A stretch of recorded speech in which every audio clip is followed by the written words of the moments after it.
Bonjour à tous, nous sommes le 2 décembre 2022, il est 11 h du matin. Je suis parti ce matin de chez moi à 8 h pour aller donc à Bourg-Saint-Maurice. Et là je suis à la bifurcation autoroute A6, autoroute A46. Bon, il fait 4 degrés. Alors je suis parti aujourd'hui puisque j'ai appelé la semaine dernière pour savoir quand est-ce qu'on devait arriver. Et donc on doit commencer à bosser lundi, le 5. Et la dame m'a dit que je pouvais arriver le 1 ou le 2, de façon à pouvoir m'installer confortablement pendant le week-end. Parce que si je devais arriver le 5, ça aurait été un peu la cavalcade, le temps d'aller signer le contrat, d'aller visiter l'appartement, de la remise des clés, enfin tout ce qu'il y avait à faire, quoi. Donc j'ai préféré partir aujourd'hui. Comme ça, j'aurai tout le week-end pour m'installer et puis aller me promener un petit peu dans Bourg-Saint-Maurice. Voilà. Donc là, il me reste à faire 230 km.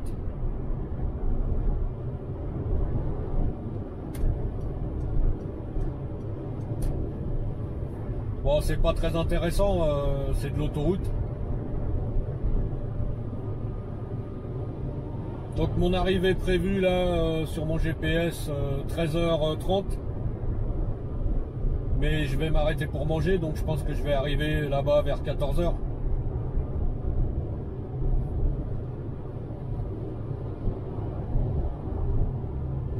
Voilà, environ, ça fait environ, de chez moi, ça faisait environ 500 km. Donc c'est sûr, je vais pas rentrer tous les week-ends. Je vais pas faire 1000 km par semaine juste pour rentrer chez moi 2 jours. Donc je pense pas avoir des 3 ou 4 jours de repos. Donc s'il s'avère que j'ai 3-4 jours de repos, peut-être que je ferai l'effort de rentrer. Mais si c'est juste un week-end ou 2 jours, non, je ne ferai pas l'aller-retour.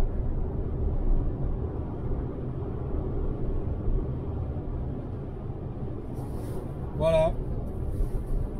Bon, il fait pas beau, hein.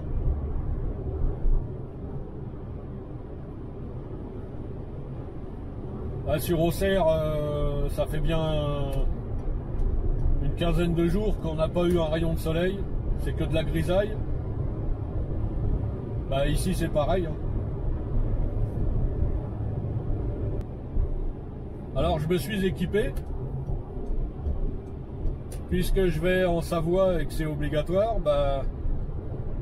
comme je devais changer mes pneus arrière, j'ai fait changer mes 4 pneus, j'ai fait mettre des pneus à la nouvelle norme 3 PMSF. Et comme ça je serai pas emmerdé, parce que j'imagine bien que les flics vont certainement faire des opérations coup de poing pour pouvoir mettre un peu de PV. Voilà, j'ai mis des pneus Michelin Cross Climat 2. Donc avec ça je suis paré.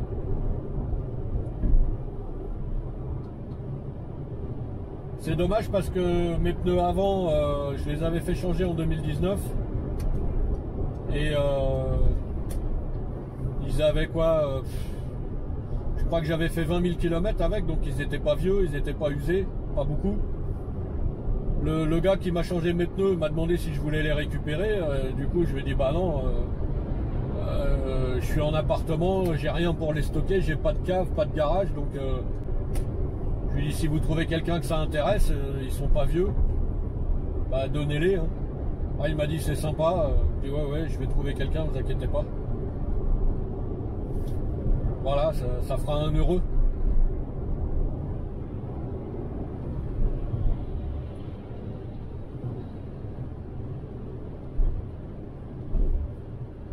Alors je fais une spéciale dédicace à mon ami Julien, qui était venu me voir à Auxerre. Vous vous souvenez, je vous l'avais présenté. Et bon, bah, il m'a appelé hier pour me dire que il rentre à la RATP le 12 décembre. Malheureusement pour lui, il va arriver au dépôt d'Aubervilliers. Et pour lui, ça va pas être la fête tous les jours là-bas. Voilà. Bon, bah écoute, Julien, bienvenue à la RATP. Et puis surtout, un bon courage, hein, parce qu'il va t'en falloir. J'imagine que... J'imagine que la première ligne que tu vas faire, ça va certainement être le 173. Celle qui passe par les 4 chemins. C'est vraiment pas une ligne... c'est vraiment pas une ligne de ouf, hein.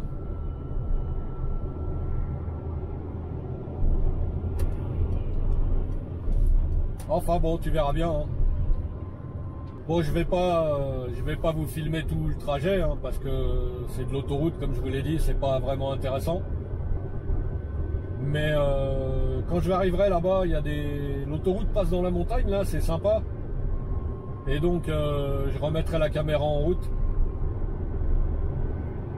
Tiens, d'ailleurs, si on en profitait pour parler des problèmes de recrutement dans les entreprises de transport de voyageurs.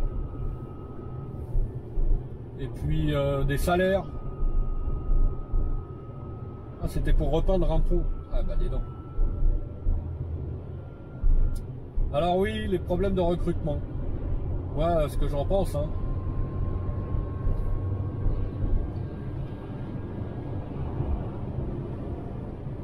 Dans toutes ces entreprises là qui font du ramassage scolaire, quand vous allez voir un patron, le mec il a que ça à la bouche. Quand vous lui demandez combien vous allez gagner, il vous répond sans cesse, tout le temps, la même chose. C'est les conventions collectives. Voilà, les conventions collectives du transport de voyageurs. Donc il y a une grille de salaire qui est définie, qui a été augmentée cette année au 1er avril et au 1er octobre. Et donc, par exemple, moi quand je bosse là, quand je bossais chez Transdev à Auxerre, depuis le 1er octobre, j'ai été payé à 11,43 € brut de l'heure. 11,43 brut. Alors c'est vraiment pas beaucoup. Et après ils s'étonnent pourquoi ils n'arrivent pas à trouver des gens pour faire ce boulot, quoi, avec des salaires aussi misérables. Alors sachant qu'en plus, quand vous faites du ramassage scolaire, la plupart du temps vous êtes en CPS, c'est-à-dire contrat périscolaire. Et dans 90% des cas, ces contrats-là sont des contrats à temps partiel. Et donc on vous fait travailler 25, 30 heures par semaine. Et c'est bien souvent 25 heures. Et donc 25 heures par semaine, ça va pas chercher loin. Ça vous fait, on va dire, allez, 800 € net par mois. Alors si vous êtes tout seul à bosser et que vous avez que 800 € par mois, c'est très compliqué. Comment on fait pour vivre avec 800 € par mois, sachant que une fois qu'on a payé son loyer, son gaz, son électricité, ses assurances, son essence, il reste plus grand chose. Alors il y a des gens dans la boîte là qui me disaient oui mais moi j'aime bien parce que j'ai du temps libre et puis ça me permet de toucher des aides APL, enfin toutes les aides qui peuvent exister, tu vois, donc ça c'est des profiteurs du système. Et c'est quand même malheureux d'en arriver là, parce que si en plus on réfléchit au-delà du temps présent, encore un péage, oh là là. Si tu gagnes 800 € par mois pendant toute ta vie, bah, le jour où tu vas tomber à la retraite, tu vas pas gagner grand chose, hein, je te le dis tout de suite.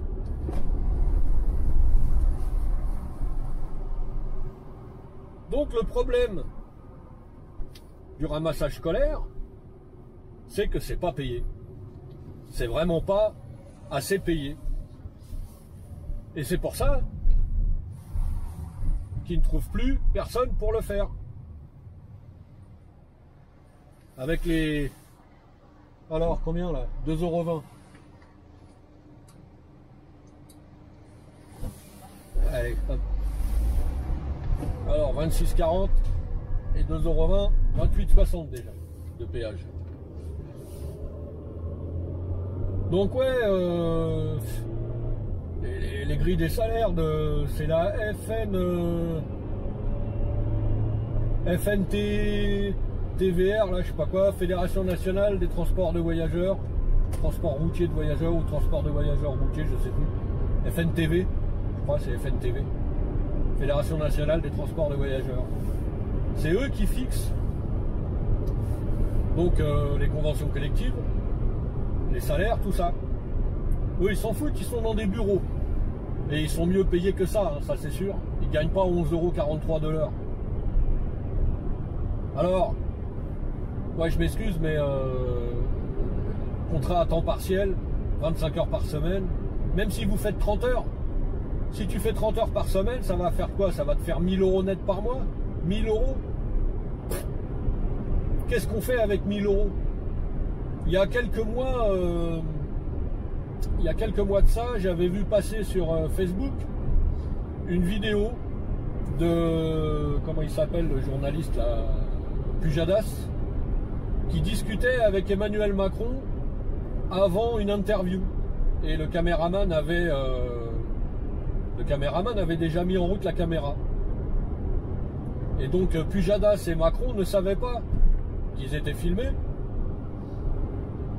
Et Emmanuel Macron lui-même, donc le président de la République, c'est pas rien, avait dit à Pujadas que, effectivement, de nos jours, en France, avec 1500 €, on ne peut pas vivre.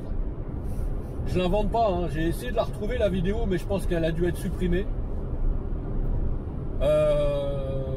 Et c'est pas des conneries, hein. Je vous raconte pas de conneries, si je le dis, c'est que je l'ai vu. Emmanuel Macron lui-même a confirmé qu'en France aujourd'hui, avec 1500 €, on ne peut pas vivre.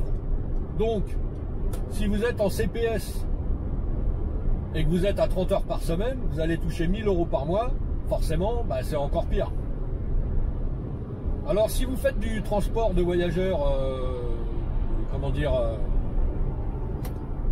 du transport international, enfin du tourisme, du car de tourisme, alors effectivement, ça paye pas trop mal, mais vous n'êtes jamais chez vous. Hein, la plupart du temps, vous êtes sur la route, comme les chauffeurs routiers en camion, c'est pareil. Vous n'êtes jamais chez vous, mais par contre, effectivement, ça paye un peu mieux. Ça paye même mieux.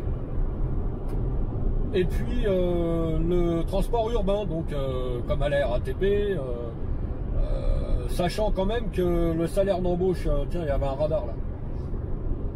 Sachant quand même que le salaire d'embauche aujourd'hui, à la RATP, il est de 1975 € brut. 1975 € brut, ça fait dans les 1550 € net, hors prime. 1550, donc plus quelques primes, vous pouvez arriver, je pense, en début de carrière, à 1600 net, 1650 net, quelque chose comme ça. C'est quand même pas énorme. Quand on sait le prix des loyers en région parisienne, bah, c'est pareil, si vous n'êtes pas deux à travailler, s'il n'y a pas deux salaires dans le couple, enfin dans le logement, quoi, bah, c'est pas possible de 1650 net par mois. Si vous avez 800 € de loyer, il reste plus que 800 balles pour tout le reste, quoi. Donc si vous êtes tout seul, c'est pas facile. Donc la RATP c'est bien, mais 1975 € à l'embauche, c'est vraiment pas beaucoup. Sachant qu'en plus, il n'y a plus aucun avantage aujourd'hui à travailler à la RATP, puisque là, depuis le 1er août, ils ont complètement tout changé. tout a été modifié, il y a plein de choses qui ont été supprimées, hein. Je vous avais fait une vidéo là-dessus il y a quelques mois pour vous expliquer ce qui allait se passer avec l'ouverture à la concurrence. Donc eux, ils ont déjà avancé les choses au 1er juillet, au 1er août là, 2022, ils ont déjà modifié plein de choses. Sachant qu'en plus, il n'y a plus le 1/5 bonifié. Donc, bon, on m'a dit il y a toujours le 1/5, mais il est plus bonifié, donc je vois pas à quoi ça sert. La bonification, c'était le fait de gagner 1 an tous les 5 ans de carrière pour la retraite. C'était ça la bonification. Bon, maintenant ça n'existe plus. Donc, depuis le 1er janvier 2009, ça c'est parti le 1/5. Donc ça date pas d'hier.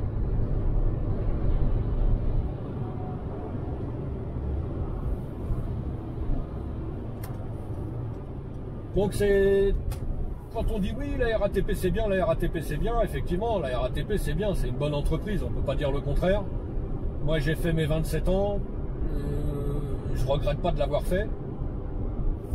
Effectivement, j'ai gagné 5 années, puisque le 1/5 c'est un maximum de 5 années gagnées sur l'ensemble de la carrière. Même si vous faites 30 ans, vous n'en gagnez pas 6. Hein. C'est 5 années maximum. Mais ces années-là comptent pour la retraite. Voilà, donc en fait c'est comme si j'avais fait 32 ans.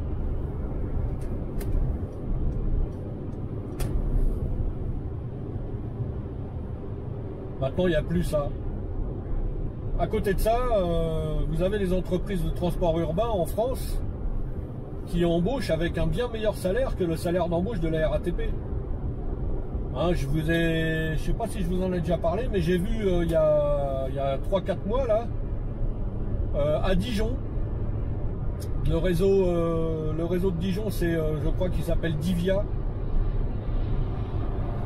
et c'est Keolis Dijon, alors Divia. Chez eux, ça recrute à 2350 € brut. Je sais pas si vous vous rendez compte. Ça fait 400 € de plus brut par rapport à la RATP. Ça fait quand même 1835 € net.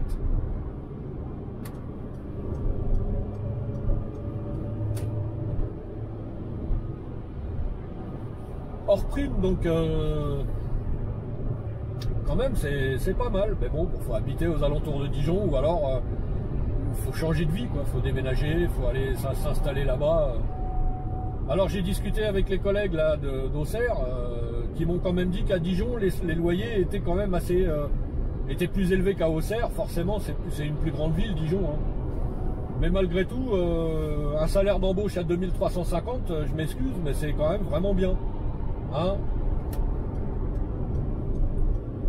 Il y a d'autres réseaux urbains en France qui ont des bons salaires d'embauche. Alors après, ce qu'il faut savoir, c'est l'évolution du salaire au fur et à mesure que le temps passe, quoi, au cours des années. Est-ce qu'on est embauché à 2350 et puis on reste comme ça pendant 15 ou 20 ans, ou est-ce que ça monte voilà, c'est ça qui serait intéressant de savoir. Il serait intéressant d'avoir une grille de salaire de chez Divia à Dijon par exemple, pour savoir comment ça évolue. Bon, et puis en plus il y a du bus et du tramway, c'est pas mal. Alors je sais qu'à Bordeaux ils sont pas mal payés non plus. En tout cas, ce qui permet de rentrer chez soi tous les jours, de ne pas être sur la route toute la journée, c'est l'urbain. Il n'y a pas à chier, hein. L'urbain c'est le top, quoi. Bon, il faut supporter les voyageurs, c'est vrai que c'est pas facile.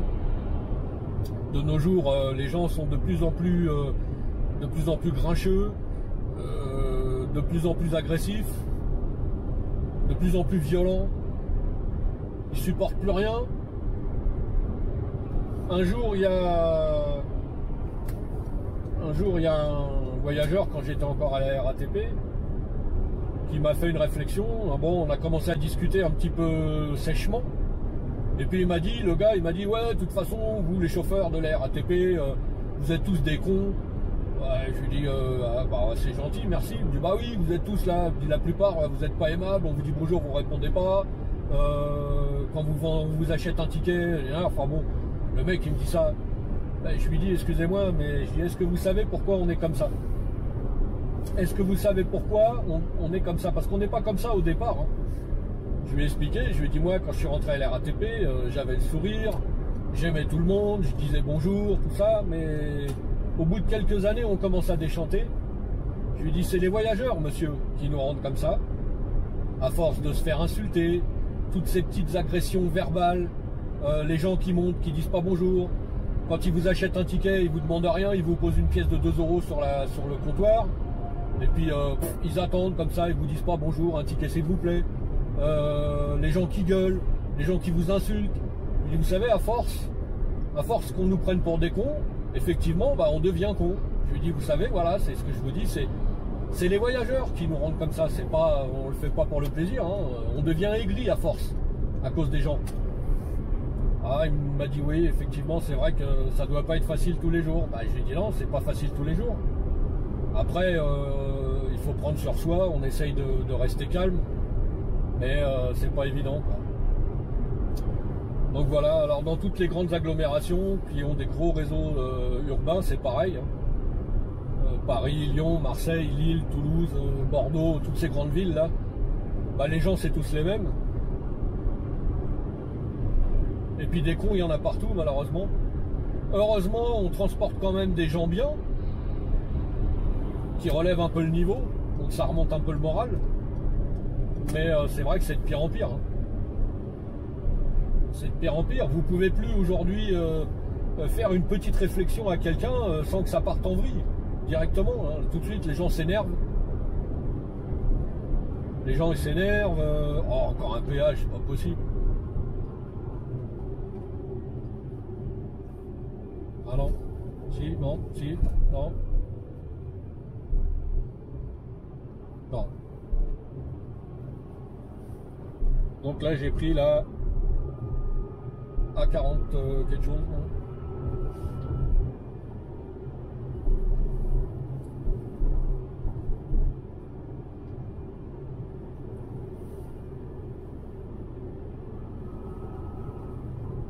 Donc ouais, les salaires quoi, c'est là avec ce petit aparté sur la RATP et les voyageurs, je reviens vers ce dont on parlait précédemment, les salaires dans le transport de voyageurs.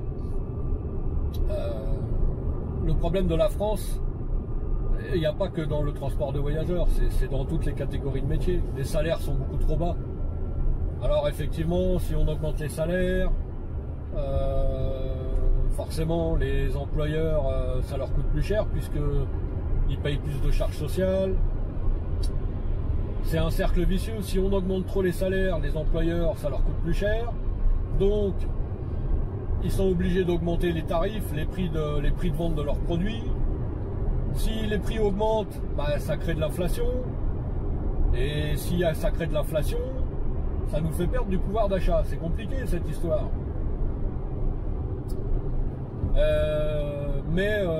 Bon, voilà, c'est comme ça. En France, les salaires sont trop bas dans toutes les professions. Les salaires sont beaucoup trop bas. Les seuls qui se gavent un peu, c'est tous ceux qui sont comme journalistes à la télé, les ministres, les députés, tout cela, ils sont pas malheureux. Ceux-là, moi je les envie pas, mais ils n'ont pas à se plaindre. Hein. C'est pas eux qui vont aller se plaindre en disant ouais, il me reste plus que 100 € pour finir le mois, ça c'est sûr. Les stars, tous ces gens-là qui vous disent ouais, faites des dons, ben, fais-les toi les dons.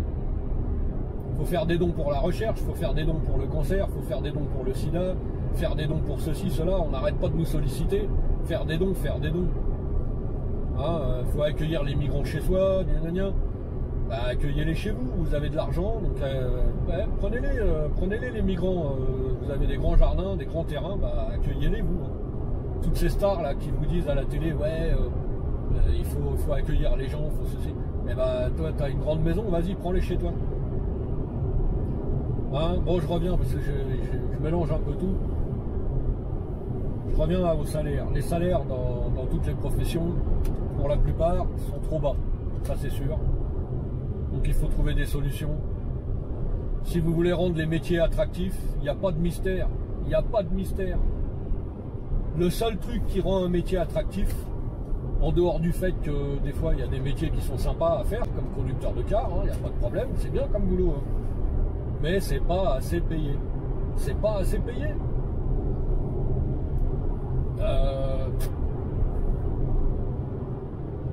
Moi je dis que déjà il faudrait. Ça c'est compliqué, je sais bien, mais il faudrait arriver à supprimer tous ces temps partiels. Il faudrait que tous les chauffeurs de car qui font du scolaire puissent travailler 35 heures par semaine, à temps plein. Parce que là où c'est vicieux, c'est que quand vous êtes en contrat périscolaire, vous êtes à 25 heures par semaine.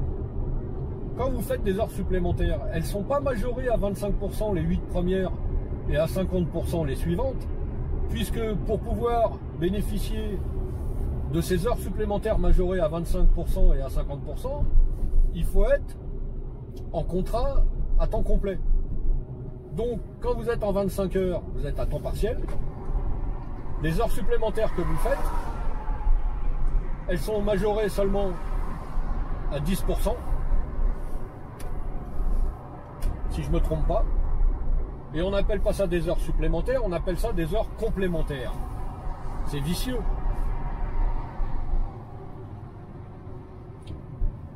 Donc là déjà les temps partiels, alors effectivement je sais, je vous l'ai dit tout à l'heure, hein, il y en a que ça intéresse. Hein. Il y en a que ça intéresse. Ah, c'est pour prendre le ticket. Ah bon, je croyais que c'était pour payer.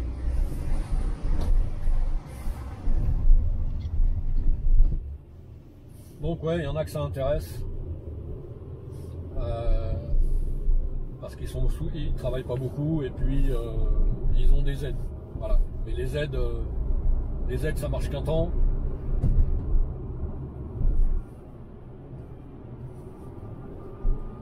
Donc il n'y a pas de mystère, hein, je vous le dis encore une fois. La seule chose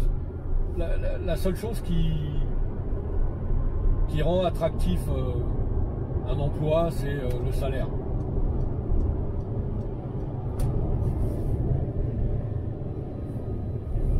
Alors ici en France, l'inflation actuellement, on est en plein dedans. Hein. Le Covid et puis la guerre en Ukraine, ça a fait monter tous les prix. Là, on va se taper une augmentation de 15% sur l'électricité et le gaz au 1er janvier. Là. Ça aussi, c'est phénoménal.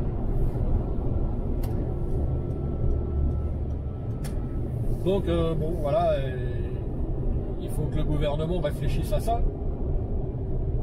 Hier, j'entendais à la télé qu'ils allaient avoir besoin de monde dans tout ce qui est aide à domicile,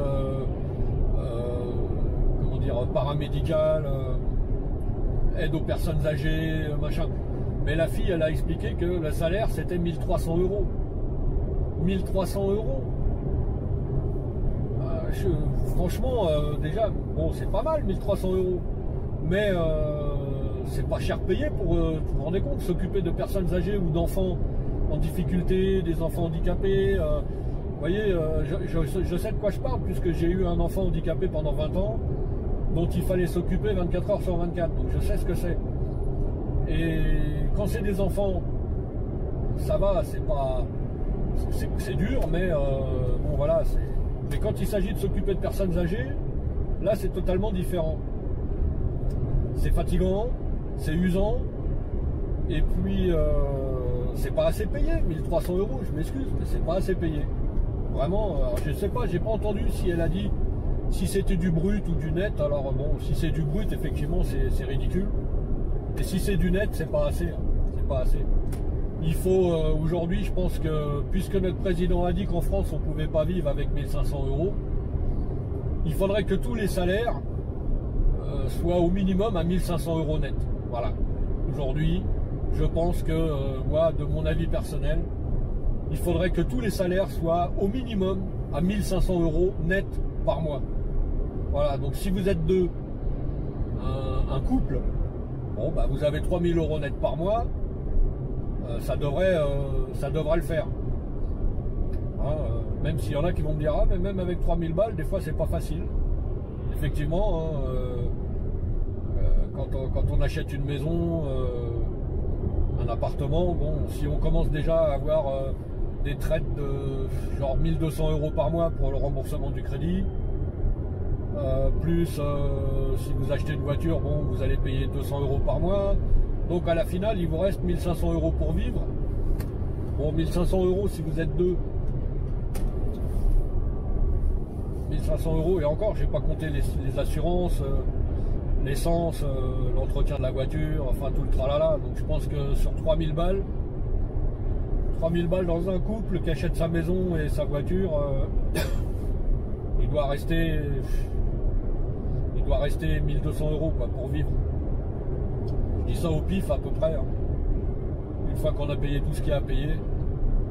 1200 € si on est deux, ça va pour 30 jours. Mais si on divise 1200 par 30, je ne sais pas combien ça fait, hein, je ne vais pas le faire puisque je suis en train de conduire. Ça ne doit pas faire lourd par jour. Donc ça ne doit pas permettre non plus de faire des folies. Voilà, donc messieurs du gouvernement, si un jour vous tombez sur cette vidéo, 1500 € net pour tout le monde, pour tous les bas salaires, 1500 € net. Net, hein, j'ai bien dit net. Parce que 1500 € brut, ça suffira pas.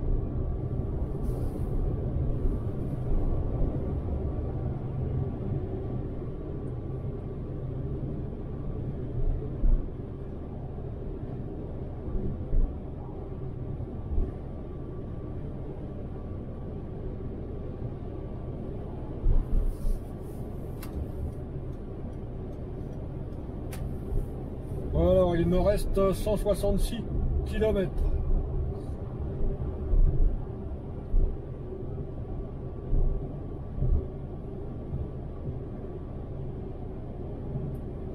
Et il est quelle heure? 11h30.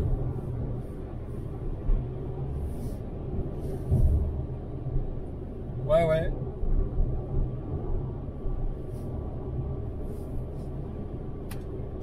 Parce que, bon, alors c'est comme je vous l'ai dit déjà, c'est ça qu'il faut, c'est à ça qu'il faut penser. Parce que quand on me dit, ouais, moi je veux rester CPS, je veux rester à 25 heures par semaine, ok, c'est ton choix. Mais il faut penser à l'avenir. Et quand on gagne 800 € par mois ou 1000 € par mois, bah, la retraite plus tard, c'est pas terrible.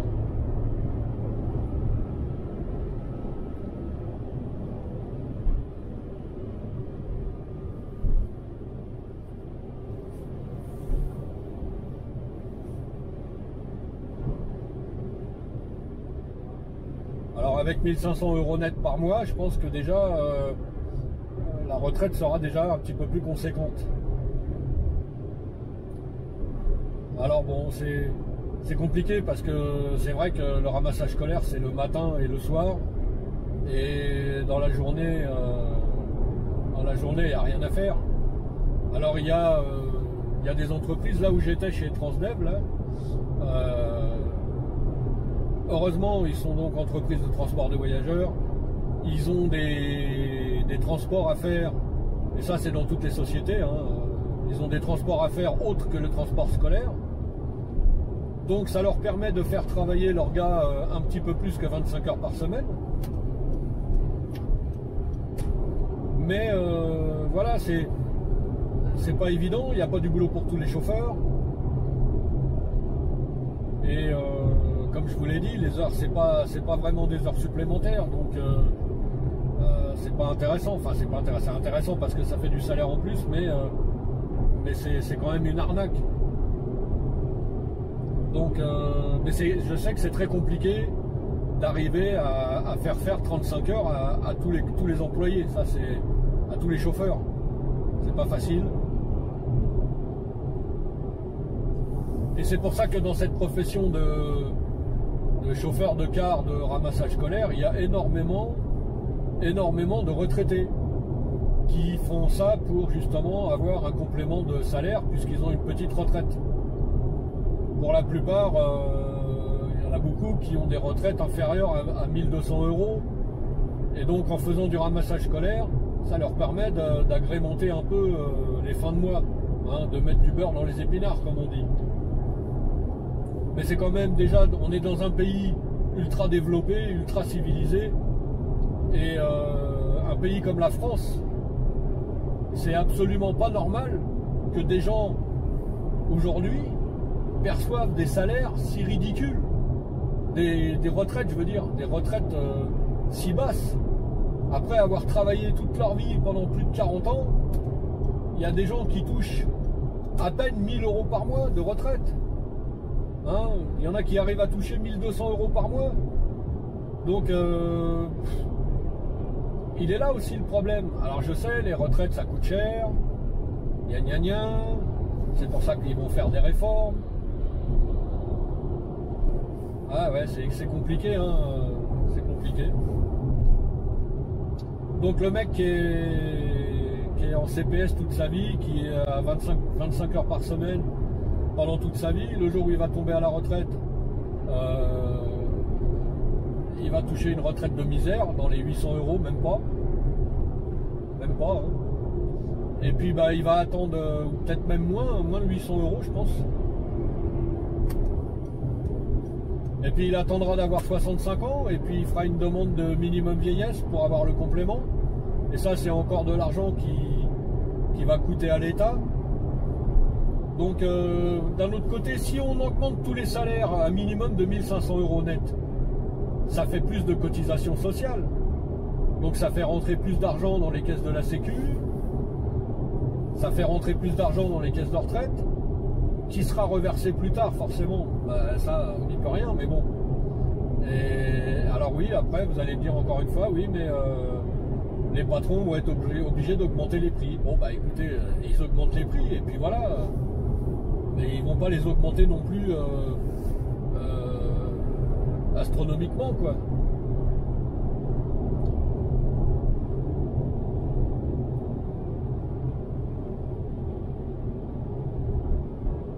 Alors vous avez sur internet, vous pouvez trouver des sites qui peuvent vous calculer le montant de votre salaire. Il y a des sites, je sais plus, calculer mon salaire, enfin bref, vous cherchez ça sur Google, vous allez trouver, c'est facile. Vous entrez, il y en a où vous entrez le taux horaire brut ou le taux horaire net, le mensuel brut ou le mensuel net. Vous indiquez si vous êtes payé sur 12 mois, sur 13 mois, sur 14 mois. Il y en a même où vous pouvez indiquer votre prélèvement à la source, votre pourcentage de prélèvement à la source, et ils vous disent combien vous allez gagner. Donc si vous mettez 11,43 € de l'heure brute, vous allez voir que 25 heures par semaine, bah, ça va pas chercher loin. Ça va vraiment pas chercher loin.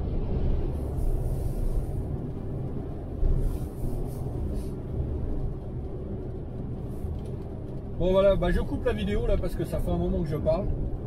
Je vous ai saoulé, je sais. Et puis je reprendrai là-bas en arrivant dans les montagnes.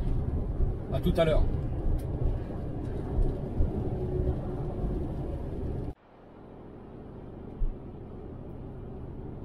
Alors, quelle heure il est? Midi.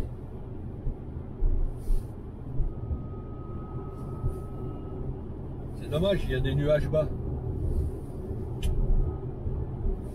Alors, Turin, Milan, Grenoble, Albertville, Chambéry.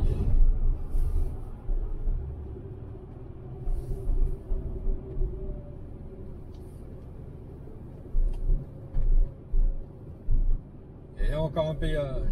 Allez. Ah, le soleil là-bas, dis donc. Oh, une percée. Une percée. Alors, on va aller par là.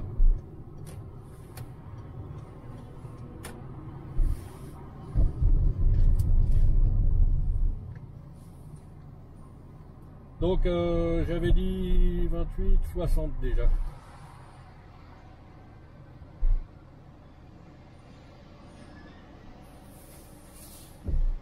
Ticket 12,20 €. Eh ben.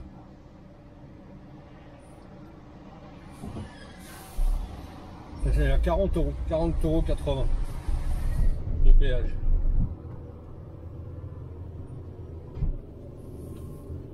40,80 € et j'ai pas encore fait 400 km.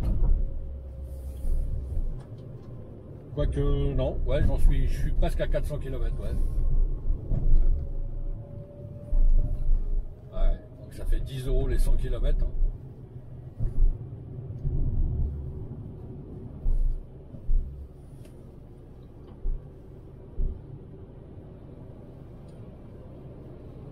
Alors donc oui, pour en revenir à mon histoire de salaire, j'ai oublié de vous dire, quand même, je vous l'ai déjà dit je crois, mais bon, que quand je devais partir au Canada, malheureusement c'est mort, vous avez par exemple la STM, la Société de Transport de Montréal, donc qui fait réseau urbain, hein, qui recrute à 23 ou 24 $ de l'heure. Alors dollars canadiens, bien sûr. Imaginez ici en France si on avait des entreprises qui recrutent à 23 € de l'heure. Ce serait le bonheur total. Hein? Bon, c'est pas le cas. Donc là-bas, voilà, donc Canada, enfin Québec, vous avez des entreprises qui vous recrutent entre 20 et 25 $ de l'heure au départ. Bon après, je ne sais pas comment ça se passe dans la durée. Je ne sais pas combien ils ont de charges sociales. Toujours est-il que effectivement, il y a des choses là-bas qui sont plus chères qu'ici. Malgré tout, quand on est payé en dollars canadiens, on vit sur place et qu'on paye, qu'on fait ses courses et qu'on paye tout en dollars canadiens, ça revient à peu près au même que pour nous qui sommes en France et qui payons en euros, qui sommes payés en euros et qui payons en euros. Donc je me dis quand même que 23 $ de l'heure, c'est quand même pas mal du tout. Sachant que chez eux c'est 40 heures par semaine. Vous avez qu'à faire le calcul. Les charges sociales, j'étais allé voir sur internet, les charges sociales, c'est pas autant que chez nous. Quand j'y suis allé en 2018, j'ai fait, je suis allé faire des courses dans des supermarchés pour voir un petit peu chez Walmart. Je suis allé dans d'autres supermarchés, il y en avait un qui s'appelait Super C, je crois. Je suis allé dans 2 ou 3 supermarchés pour voir un peu. Et si vous achetez des produits locaux, bah, c'est comme ici, hein, c'est des prix ordinaires, quoi. Bien sûr, si vous achetez du camembert qui vient de France, vous lui payez son voyage. Et là, c'est plus cher. Si vous achetez des produits qui sont importés de l'étranger, forcément, ça va coûter beaucoup plus cher. Mais si vous vivez local, ça va. Alors effectivement, il y a des choses qui sont plus chères qu'ici, là-bas, notamment tout ce qui est toutes les assurances, par exemple. Bon là, effectivement, c'est plus cher. Les forfaits mobiles, on a la chance en Europe et en France en particulier d'avoir une super concurrence à ce niveau-là, donc ça nous permet d'avoir des prix attractifs. Mais là-bas, c'est pas le cas. Ça commence à bouger un petit peu, mais c'est pas terrible, hein. Il n'y a pas beaucoup d'opérateurs, ils se bataillent pas pour les prix. Et d'après ce que j'ai cru comprendre, pour avoir un bon forfait mobile au Québec, il faut lâcher 150 $ tous les mois. Mais ça bouge, ça bouge. Les voitures américaines au Canada sont vraiment pas chères. Et ça, c'est un truc de dingue, hein. Nous en France, nos voitures sont chères, hein, mine de rien. Même pour nous les Français, quand on achète une voiture, c'est super cher. Et là-bas, les voitures américaines sur le continent américain sont vraiment pas chères. Pour le prix d'une Clio neuve ici, vous allez pouvoir avoir un beau petit SUV là-bas. Un truc américain. Et d'occasion, quand j'ai regardé les prix des véhicules d'occasion aux États-Unis ou au Canada, c'est vraiment très intéressant. Les maisons sont pas excessivement chères, hein. Bien sûr, faut pas aller s'acheter une maison, comment dire, en plein cœur de Montréal ou en plein cœur de Québec, mais Si vous faites comme ici, vous allez en banlieue, ben voilà, il y a des prix vraiment attractifs. Par contre, bon, effectivement, la plupart, ce ne sont pas des maisons comme nous en France, construites en parpaing, des maisons en dur. Là, beaucoup, ce sont des maisons en bois. Mais pour 160 000 $ canadiens, si vous allez à 30 km des grandes villes, vous pouvez avoir une maison qui fait 200 mètres carrés. Enfin bon, voilà, donc nous, la France, on a ce problème le problème des salaires. Le problème des salaires. Alors vous allez me dire oui, mais le Canada, c'est différent. Puisque en 2011, le Canada s'est attaqué à la loi Rothschild. Alors pour ceux qui ne savent pas ce que c'est, la loi Rothschild, c'est sorti en même temps que le traité de Lisbonne en 1973. C'est l'article 123 du traité de Lisbonne, je ne sais pas s'il a changé de numéro depuis. C'est-à-dire que c'est une loi qui interdit,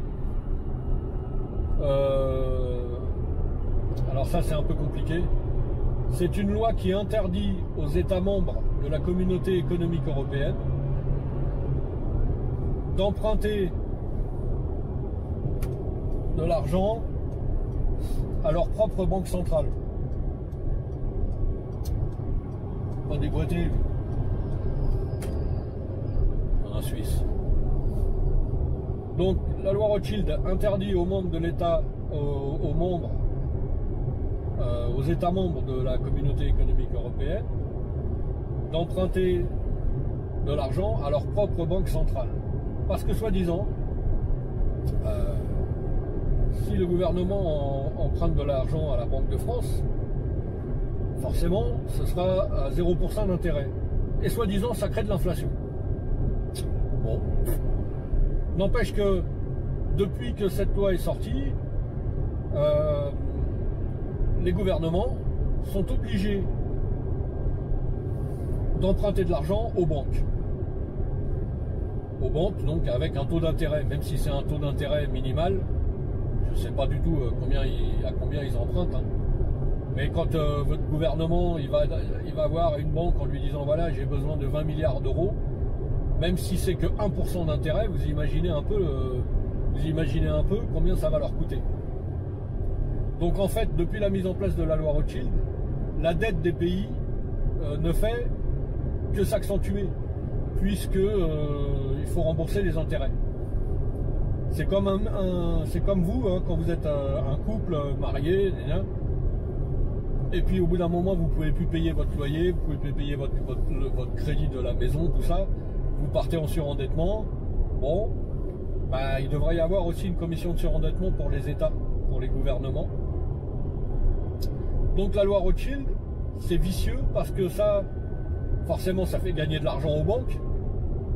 Et par exemple, vous dites tiens, je viens de me marier, et ben si on achetait une maison, ok, donc vous allez à la banque, comme tout le monde, hein, et puis vous dites voilà, j'ai besoin de 200 000 € pour payer ma maison. Donc la banque, elle va vous prêter 200 000 €. On est aujourd'hui revenu à des taux supérieurs à 2%, je crois. Encore un péage. On est revenu encore aujourd'hui à des taux supérieurs à 2% d'intérêt, il me semble. Hein. Je ne suis pas très sûr, mais je crois. Donc, la banque vous prête 200 000 €. Vous lui remboursez des intérêts. Donc, ça vous coûte, je ne sais pas, sur 20 ans, ça va vous coûter 40 ou 50 000 € d'intérêt. Mais, là où c'est quand même un truc de dingue, c'est que la banque, elle vous prête 200 000 €. Mais en fait, c'est de l'argent qu'elle a déjà gagné grâce aux intérêts d'emprunt du gouvernement de notre pays.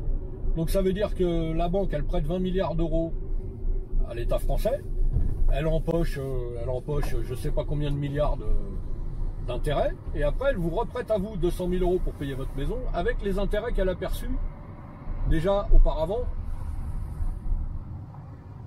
de notre gouvernement. Donc elle gagne sur les deux tableaux, la banque. Alors, qu'est-ce que c'est? Assistance. Ah, ça marche pas. Merde.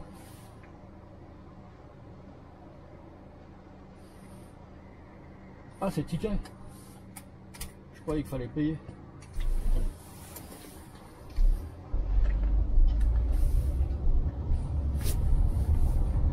Donc c'est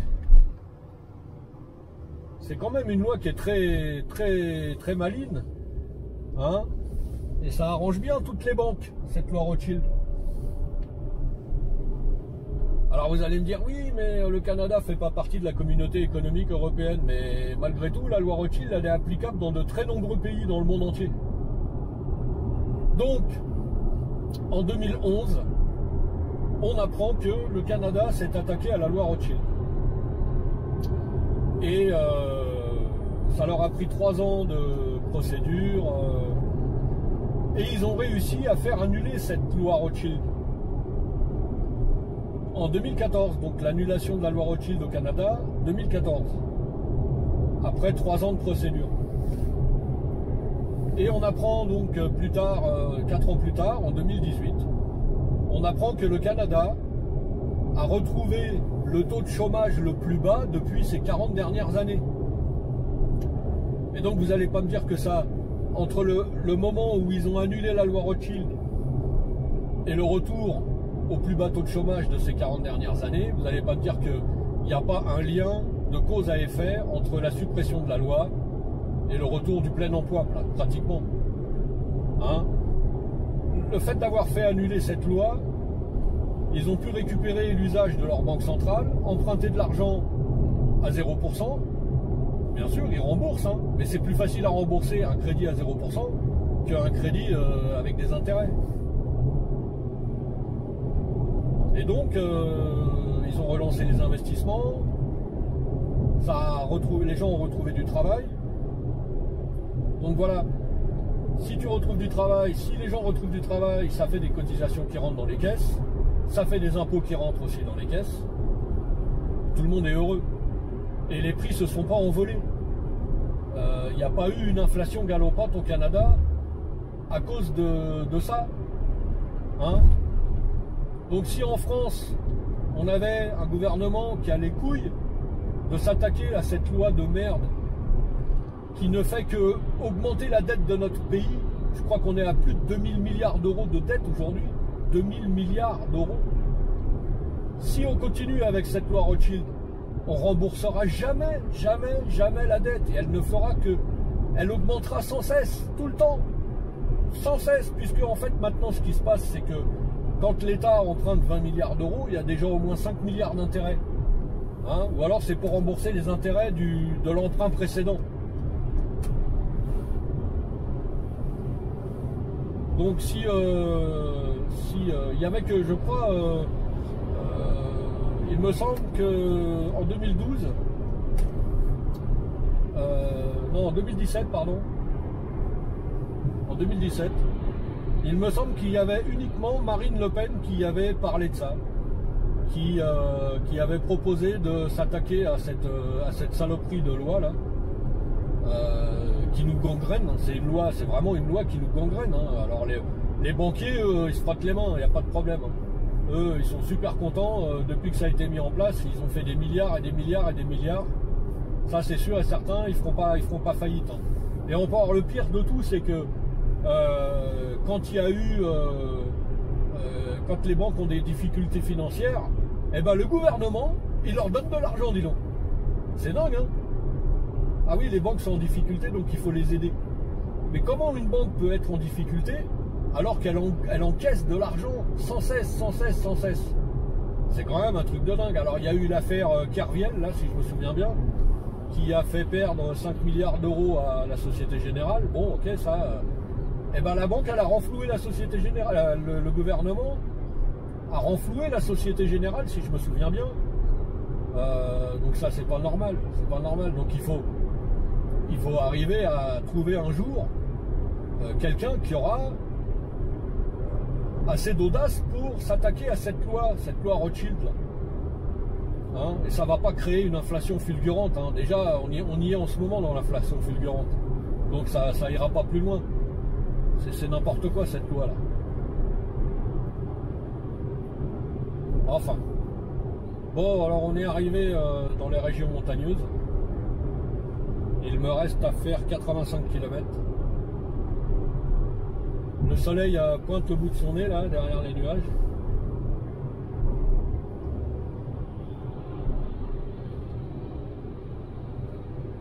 Ah, il y a un peu de blanc là-haut, peut-être qu'il a neigé un peu. Peut-être, hein. Mais vraiment très peu.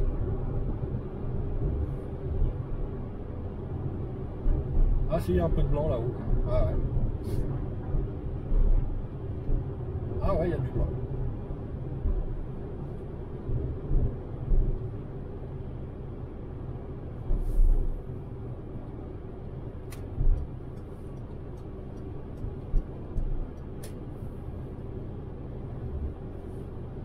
Alors bon, après, je sais qu'il y a des gens qui ont peut-être vécu l'expérience du Canada, qui vont me dire oui, mais c'est pas si simple que ça, c'est pas si facile que ça. Ouais, je veux bien l'admettre, hein, je veux bien l'admettre.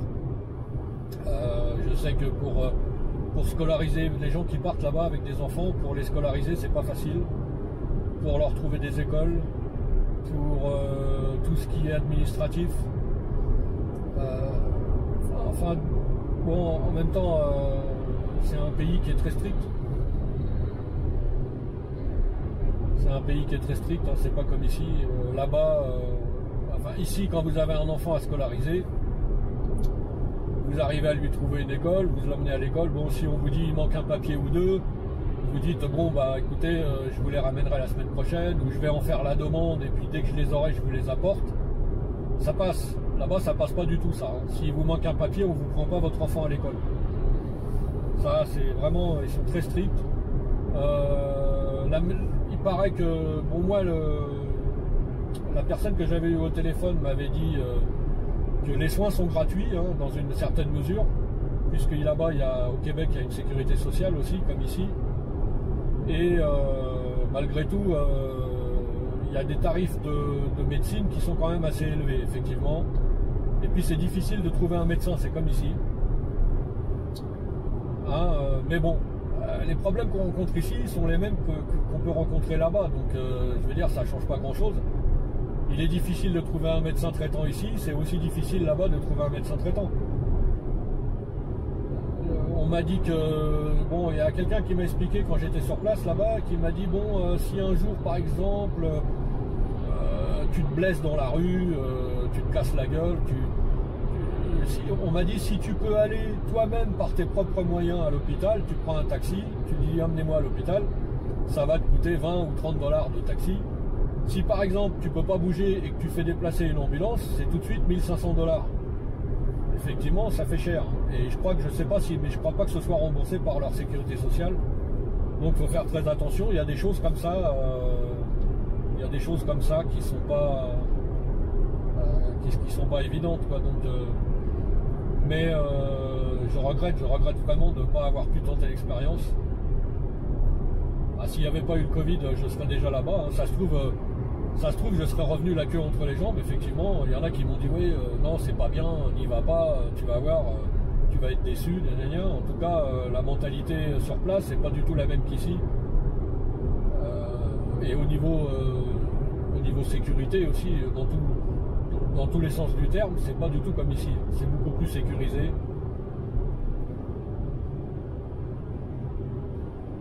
Bref. Regardez ça, il y a du blanc là-haut.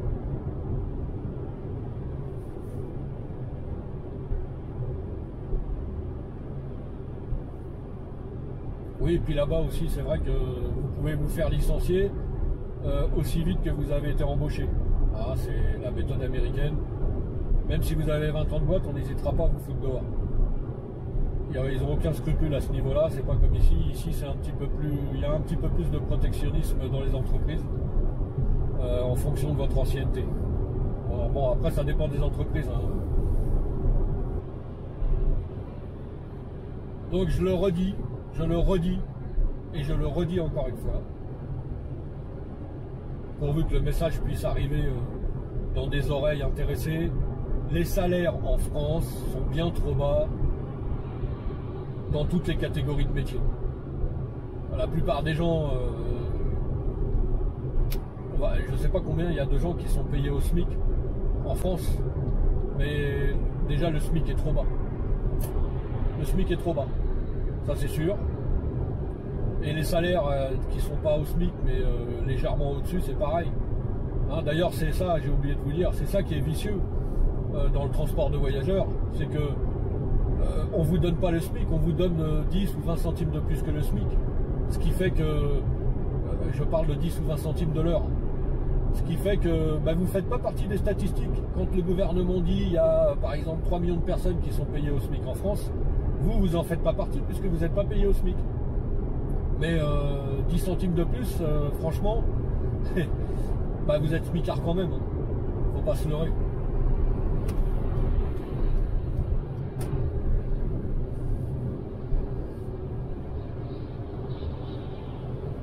Alors, j'en ai discuté avec un employeur qui m'a dit oui, mais tu comprends, si j'augmente les salaires, je vais être obligé d'augmenter mes prix de transport. Et comme aujourd'hui tout marche par appel d'offres, ça aussi c'est un piège. Tout marche par appel d'offres. Donc on dit voilà, une commune par exemple, telle ville, on donne pas de nom, une ville quelconque, a besoin de faire transporter les enfants pour aller à l'école tous les jours, matin et soir. Et donc on a besoin de 100 autocars par jour, de telle heure à telle heure, de telle heure à telle heure. Donc il lance un appel d'offres. Et toutes les entreprises de transport de la région, ils font leurs calculs. Ils disent voilà, moi je peux vous le faire pour tant. L'autre il va dire moi je vous le fais pour tant.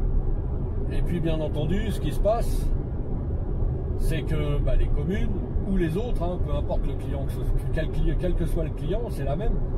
Le mec, il va toujours aller prendre celui qui est le moins cher. Donc forcément, si un employeur augmente les salaires de ses salariés, il est obligé d'augmenter les prix. Et puis il perd forcément tous les appels d'offres puisqu'il sera plus cher que les autres. Mais si tous les employeurs augmentent le salaire de leurs salariés, ils resteront tous sur le même pied d'égalité, puisque quand ils feront leurs calculs, ce sera la même. Et donc les communes, les régions, les départements, enfin tous ceux qui ont besoin de transport, ils prendront quand même celui qui est le moins cher, mais malgré tout, tous les salaires auront été augmentés. Je ne sais pas si je m'explique clairement, mais c'est ça, si un patron tout seul augmente de son côté, le pauvre, il peut fermer sa boîte. Mais si tous les patrons en même temps augmentent les salaires, les autres, ils seront obligés d'accepter les tarifs, ils n'auront pas le choix. S'ils veulent des cars pour emmener les enfants à l'école, pour emmener les personnes âgées au théâtre ou quoi que ce soit, ils seront obligés d'accepter. Donc voilà, c'est pas difficile, il faut augmenter les salaires. Alors en plus, j'ai oublié de vous dire tout à l'heure, quand vous êtes en contrat CPS, donc contrat périscolaire, vous êtes donc à temps partiel, 25 heures par semaine, et on vous fait un salaire lissé sur toute l'année. C'est-à-dire que ils vont calculer, et attention, c'est sur l'année scolaire, c'est pas sur l'année civile. Calcul combien vous allez gagner dans l'année scolaire, c'est-à-dire de septembre à fin juin, quoi, un truc comme ça. Ils calculent combien vous allez gagner sur toute l'année et ils divisent par 12. Et donc ce qui est bien, alors effectivement c'est bien parce que quand il y a des vacances scolaires, donc les vacances d'octobre, les vacances de Noël, les vacances de février, les vacances de Pâques, j'ai oublié les vacances de la Toussaint. Donc pendant toutes ces vacances-là, une semaine, 15 jours de vacances, vous êtes payé quand même, parce qu'en fait vous gagnez la même chose tous les mois. Mais pendant juillet-août, vous n'êtes pas payé. Donc ça, juillet-août, il faut soit vous mettez de l'argent de côté, soit il vous faut vous trouver un autre boulot. Et là où c'est vicieux, c'est qu'en fait, donc ils prennent votre salaire annuel, ils divisent par 12, et tous les mois vous touchez la même chose. Et en plus, ce qui fait que quand vous faites des heures en plus, vous vous en rendez vraiment pas compte parce que, vous voyez, on se rend pas compte, c'est sauf le jour de peut-être sur la dernière paye où ils font une régularisation. Moi, quand j'étais dans la boîte, avant d'être chez Transdev, là, quand j'étais dans l'ancienne boîte, donc je faisais du scolaire, j'étais à 24 heures par semaine À l'époque, j'avais été recruté à 10,83 € de l'heure, hein, 10,83 brut, et je touchais environ 750 € net par mois. Hein, 750 € par mois. Donc de septembre à juin. Voilà, 750 € par mois. Alors heureusement que j'ai ma retraite qui tombe, parce que comment j'aurais pu vivre avec 700 €, 750 € par mois, sachant que j'ai 600 € de loyer. Vous voyez? Donc CPS, c'est bien. Ceux qui me disent qu'ils sont contents, tant mieux pour eux, hein, mais un jour ils vont se rendre compte qu'ils ont fait une connerie. Bah voilà. Malheureusement, c'est comme ça, quoi. Alors effectivement, aujourd'hui, un mec qui fait 25 heures par semaine, il bénéficie de l'APL, et encore c'est pas sûr, il bénéficie peut-être du chèque énergie, il bénéficie de quelques bricoles qui lui permettent de gagner un peu plus tous les mois, mais ces aides-là, elles ne sont pas éternelles.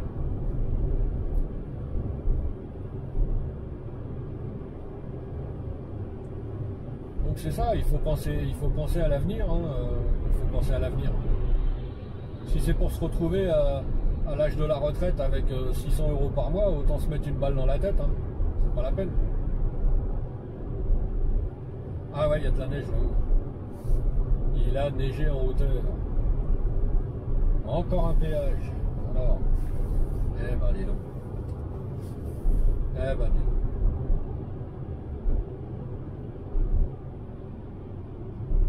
Gare de péage de Sainte-Hélène-sur-Isère.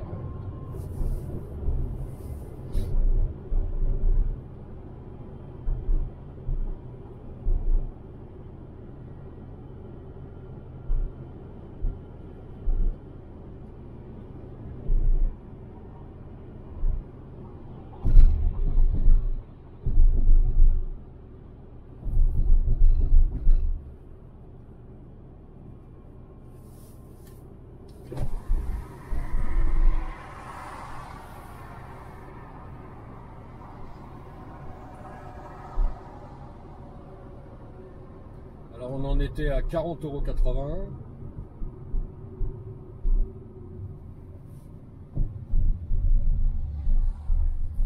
€. Plus 5,60. Ça fait 46,40. 46,40 € de péage.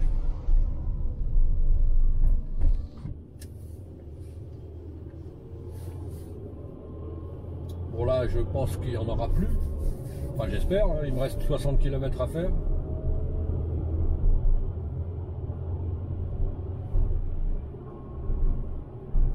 Donc là, il faut que je prenne... Quoi ? Ah, dans 59 km, l'avenue du Maréchal Leclerc.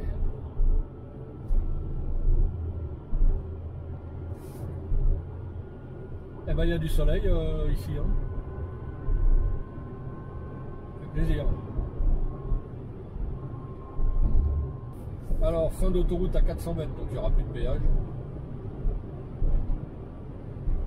Donc j'ai dit combien? 46,40 € en tout pour venir d'Auxerre. Donc si tu viens de Paris, je pense que tu peux rajouter 20 balles. C'est limité à 90, il roule à 70 ces cons-là. Je comprends pas. Tout ça parce qu'il y a un radar, alors ils ont peur.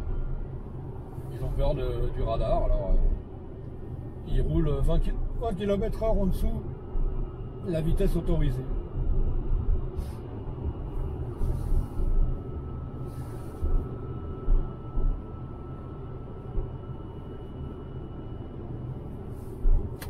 Comme disait Coluche, les gens ils ont peur, hein.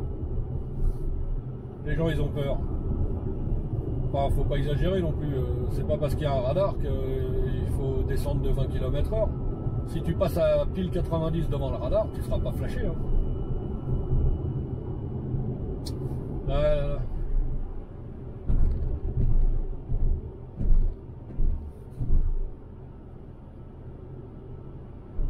Et là à gauche sur le radar. Et ça repasse à 110. Allez hop. Hop là, on accélère. Ah, il y a les 4 cols qui sont déjà fermés.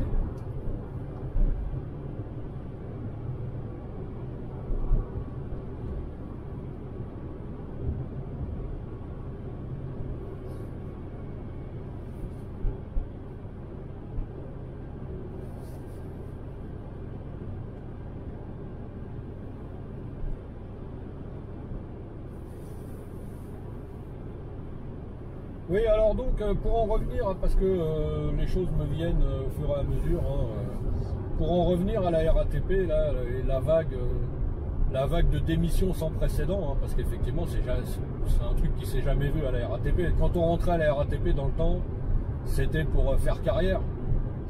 On savait qu'on rentrait et puis qu'on allait partir seulement le jour où on serait à la retraite, où on aurait l'âge de prendre sa retraite. Mais là, il y a eu une vague de démissions incroyable. Il y a eu énormément aussi d'abandon de postes. Des mecs qui venaient bosser le matin et ils ont craqué. Et puis ils ont abandonné en disant je me casse et je reviens plus, quoi. Ils ont laissé le bus sur place, enfin voilà. Et tout ça à cause justement de l'ouverture à la concurrence qui va arriver très rapidement à partir du 1er janvier 2025. Donc je vous disais tout à l'heure qu'à la RATP on avait déjà commencé à mettre des choses en place dès le mois d'août 2022, justement pour préparer cette ouverture à la concurrence qui va faire énormément de mal aux gens. Parce que ce qui va se passer, c'est que si là, ils ont déjà préparé, d'après ce que j'ai compris, ils ont déjà préparé les lots. En fait, il va y avoir des lots qui vont être créés. Alors, je sais pas, je suis pas dedans, je sais pas comment ça marche, mais j'imagine qu'un lot, ça va certainement comprendre peut-être un centre-bus avec des lignes de bus spécifiques, ou 2 centres-bus peut-être avec leurs lignes respectives. Bref, il y a des lots qui vont être créés. Et donc, les entreprises privées, comme Keolis, Transdev, Veolia, non Veolia ils ont arrêté, enfin bref, toutes les entreprises privées, qu'elles soient françaises ou étrangères, puisque c'est européen, vont répondre aux appels d'offres. Encore une fois, ça marche toujours avec des appels d'offres. Et je crois que ça dure 5 ans, c'est pour une durée de 5 ans. Quelque chose comme ça. Donc voilà, Keolis par exemple va dire bah moi je reprends le dépôt de Créteil,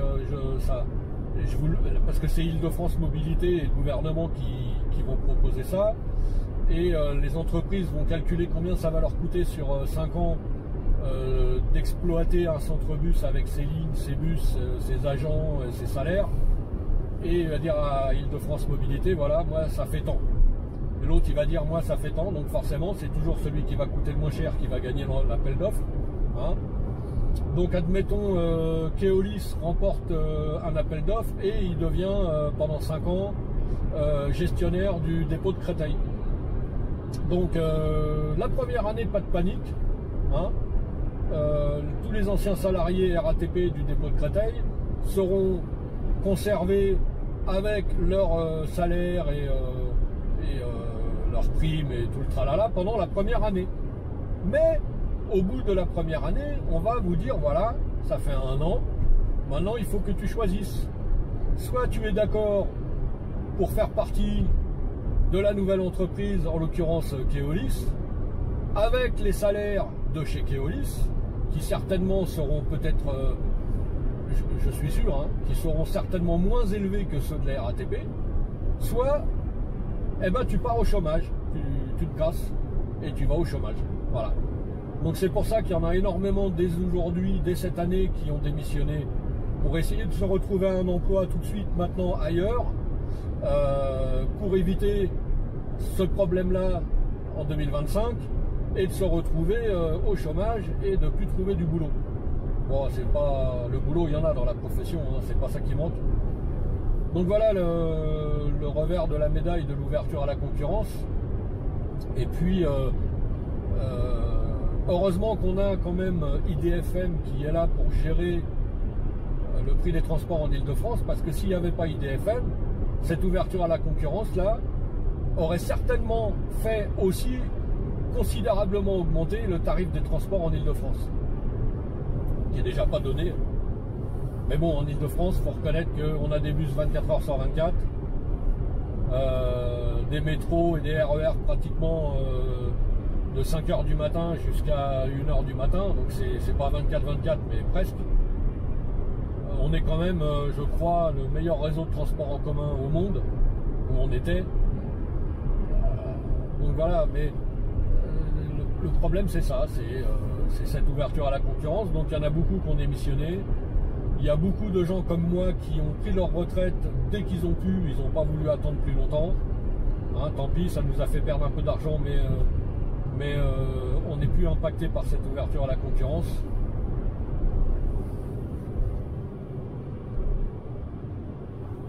Là, dernièrement, j'ai un pote à moi qui était anciennement au dépôt de Créteil et qui avait changé de dépôt. Il était parti au dépôt de Saint-Maur, puisqu'il avait pris un roulement sur une ligne du dépôt de Saint-Maur, donc il a été affecté à Saint-Maur, puisque Saint-Maur et Créteil c'est la même entité. Et là il m'a appelé, je l'ai eu au téléphone il y a une quinzaine de jours, il m'a dit qu'il allait démissionner aussi, qu'il n'en pouvait plus, que c'était plus vivable, et qu'il allait essayer de se retrouver un boulot soit dans le transport, soit carrément changer de métier. Voilà, donc vous voyez, ça reflète un peu l'état d'esprit. Et quand je discute avec mes anciens collègues, il y en a beaucoup qui me disent que c'est vraiment devenu la merde. C'est vraiment devenu la merde. Et que quand on est hors ligne à la RATP, aujourd'hui, on est sujet à des changements de service inopinés. On vous prévient pas, ou on vous prévient la veille en vous disant oh bah tiens, demain on t'a supprimé ton service, tu vas aller faire ça sur telle ligne. C'est tous les jours. Même les agents en roulement, c'est pareil, ils ont même plus, ils connaissent leur repos sur l'année, mais souvent on leur donne même plus leur service à l'avance, comme ça on peut leur changer comme on veut. Donc là voilà, forcément, et ça met la zizanie à l'intérieur de l'entreprise. Ça augmente les tensions entre les conducteurs et ceux qui distribuent les services au bureau, les feuillistes. Hein, donc j'imagine bien que ça doit souvent gueuler après le feuilliste en ce moment, depuis un moment, là d'ailleurs depuis le mois d'août. Étant donné qu'il manque beaucoup de chauffeurs, il y a des lignes qui sont on déshabille des lignes pour en habiller d'autres. Hein, quand il manque des chauffeurs sur une ligne importante, on va les chercher sur des lignes moins importantes. Ce qui fait que sur certaines lignes, on a un bus toutes les 30 minutes ou toutes les 40 minutes, voire même plus. J'ai vu des écarts d'1h30 entre deux bus sur certaines lignes. Hein. Tout ça pour pouvoir fournir les lignes les plus importantes, celles qui rapportent le plus, celles qui comptent plus aux yeux de la direction, quoi. Donc bon, et alors donc les conducteurs, là, donc les machinistes à la RATP subissent ça depuis le mois d'août là. Ils subissent tous ce genre de problème, de changement de service au dernier moment. Ils en peuvent plus, hein, ils en peuvent plus. En plus, on leur a rajouté 50, je crois que ça a été à partir du 1er août là, les 52 minutes de travail en plus par jour. Il me semble, hein, je crois. Donc on leur a créé des services en 2 fois catastrophiques. Déjà c'était pas terrible avant, mais là il paraît qu'ils ont des trucs de dingue, quoi. Je me souviens plus, on m'a montré un peu, mais c'est devenu, les services en 2 fois, c'est devenu une catastrophe. En plus, d'après ce qu'on m'a dit, je sais pas, j'ai pas pu vérifier, hein, mais d'après ce qu'on m'a dit, quand on fait un service en 2 fois, dans le temps, il y avait une prime je crois que c'était 14 € brut pour un service en 2 fois. Je crois qu'aujourd'hui, il n'y a plus de prime du tout. Avant, il y avait des volontaires qui faisaient les services en 2 fois parce qu'il y avait cette prime, et puis parce qu'ils habitaient à côté du dépôt, donc ça les arrangeait de faire des services en 2 fois. Et maintenant, il n'y a plus aucun volontaire pour faire les services en 2 fois. Déjà parce qu'il n'y a plus de primes. Et puis les services en 2 fois ont été modifiés. C'est devenu vraiment une catastrophe. Voilà, donc pourquoi il y a un tel absentéisme à la RATP? Faut pas se poser de questions. Hein. C'est vite fait. Hein. C'est vite fait. Et puis ça va pas aller en s'arrangeant. Hein. Moi j'ai vu quand je travaillais là-bas encore des mecs arriver un lundi, ils travaillaient jusqu'au vendredi et puis la semaine suivante on les revoyait plus, ils revenaient plus les mecs, puis ils donnaient pas de nouvelles, ils en avaient rien à cirer, même s'ils avaient bossé une semaine, ils savaient très bien que on allait leur payer la semaine qu'ils avaient fait, puisque c'est une entreprise quand même qui triche pas, qui peut pas dire oh bah non lui il est parti, je le paye pas. Le mec il a travaillé une semaine, ils savent très bien qu'ils vont être payés pour la semaine qu'ils ont fait. Hein, mais bon, voilà, les mecs ils venaient travailler quelques jours et ils se rendaient compte de ce que c'était le boulot de machiniste à la RATP, ils revenaient pas. Il y en a, ils ont travaillé 2-3 jours et puis ils ont lâché l'affaire, ils ont laissé le bus au terminus, ils sont partis, ils sont jamais revenus.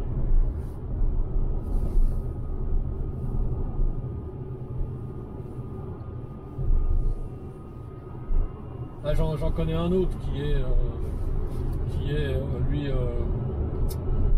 au dépôt de Nanterre.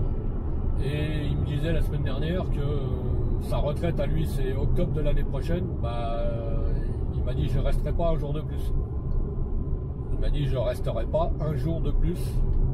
Au mois de 1er octobre, il m'a dit je serai retraité. Voilà, bah, je le comprends. Hein. Je le comprends.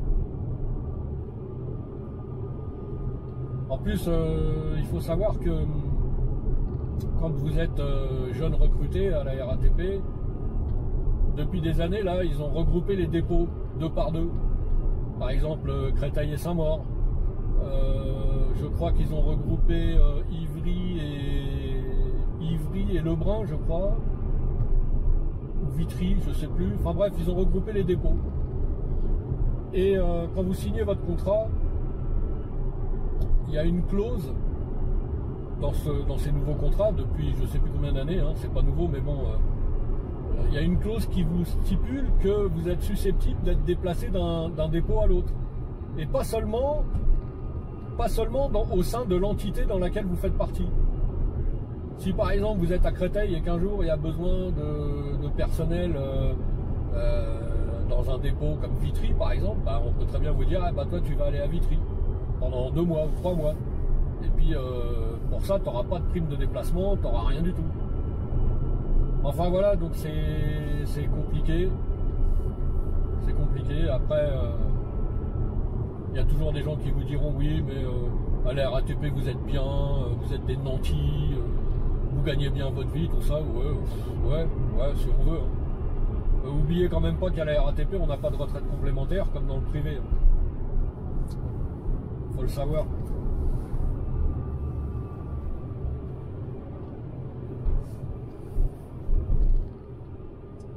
Donc voilà pourquoi il y a autant de départs à la RATP.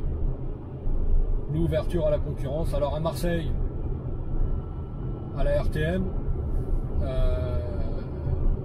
ils ont bien compris le truc. Ils ont dit, parce qu'en fait ce qui se passe c'est que la RATP, elle cherche à gagner des marchés, bon, elle a gagné des marchés à l'étranger bien sûr, et puis elle cherche à gagner, avec l'ouverture à la concurrence, ça va lui permettre de gagner des marchés, si elle peut. C'est pour ça qu'elle a créé des filiales RATP Cap, RATP machin, RATP ceci, RATP cela. Tout a été réorganisé depuis quelques années en fonction de ça. Et donc, alors qu'à Marseille, c'est une régie aussi, hein, les transports à Marseille, eux, ils n'ont pas voulu gagner des marchés nulle part. Ils ont dit, nous, on reste à Marseille, on ne va pas aller s'installer ailleurs, on ne va pas faire chier les autres. Et donc ils ont dit venez pas nous emmerder avec l'ouverture à la concurrence, c'est pas la peine. Si vous faites ça, ça va mal finir. Et donc voilà, donc eux ils sont tranquilles. Bravo à Marseille, hein. Ils sont tranquilles, ils ne seront pas soumis à l'ouverture à la concurrence parce qu'eux ne vont pas s'implanter ailleurs. Voilà. C'est pas difficile.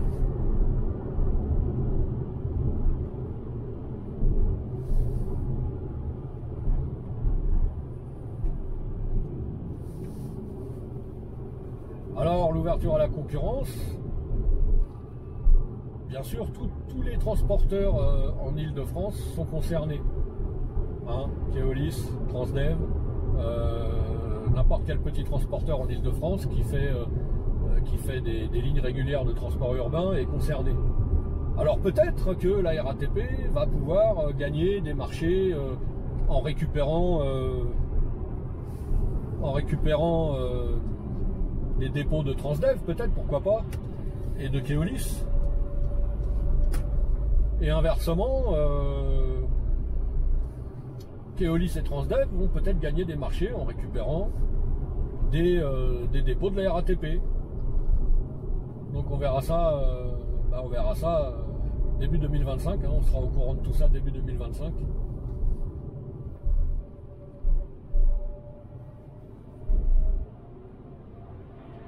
Et donc aussi, j'imagine bien, je vous avais fait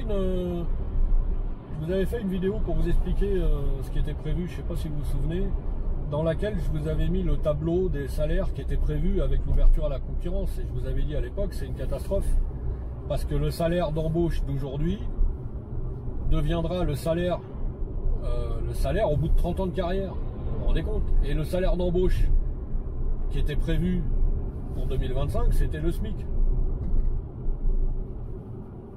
Donc ça va être la même, en fait, la RATP va postuler sur ses propres, par le biais de RATP Cap, elle va postuler sur les appels d'offres, elle va se porter candidate, et si elle remporte par exemple la RATP Cap remporte par exemple l'entité Créteil-Saint-Maur, et bien ça sera la même.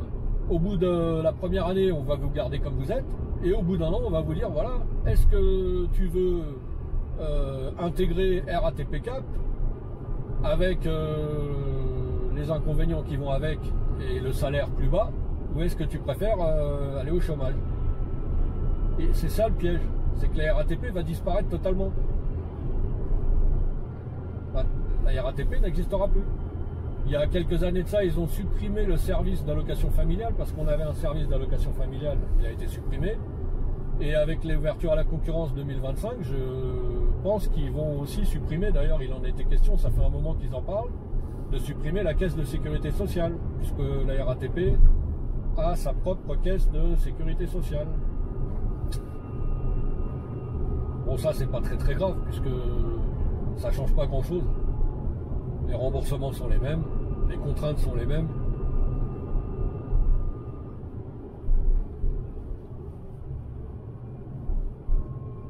Enfin voilà, donc ouais, je vous ai saoulé. Hein. Mais c'est joli quand même le paysage là.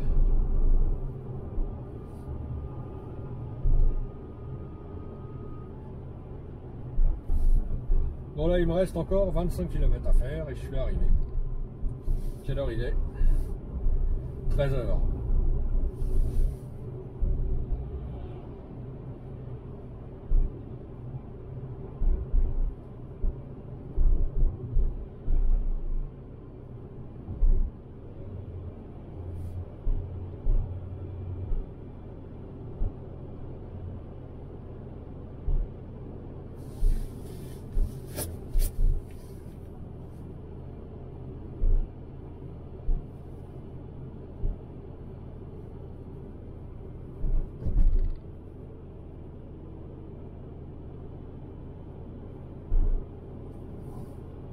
La montagne, ça vous gagne.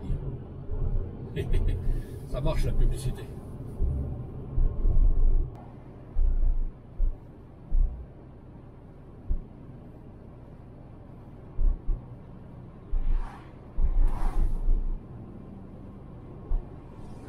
Ah, c'est dommage que ça soit pas tout blanc, ça aurait été beaucoup plus joli.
Bourg-Saint-Maurice, 17 km.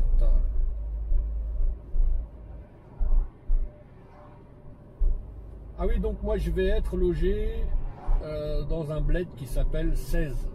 S-E-E-Z. Donc c'est juste à côté de... C'est juste à côté de Bourg-Saint-Maurice.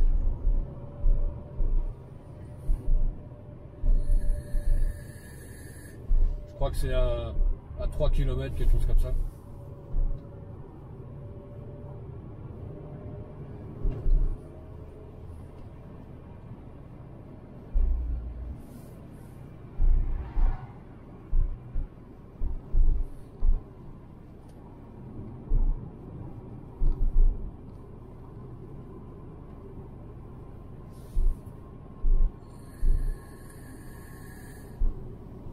Alors il fait toujours 4 degrés.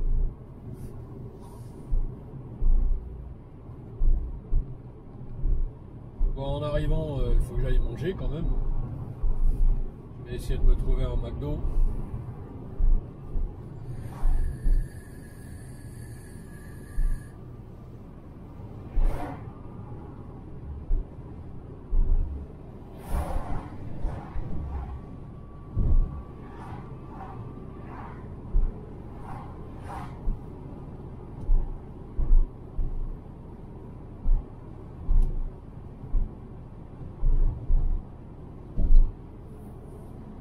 Le centre Leclerc, là, je m'y suis arrêté la dernière fois quand je repartais pour acheter des sandwichs.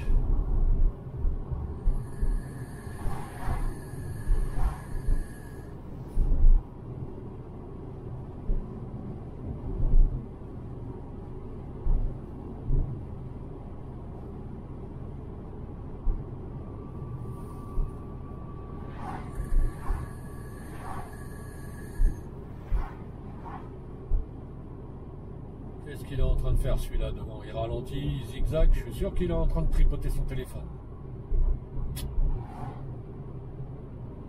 Avec un A au cul en plus.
dommage qu'il n'y ait pas.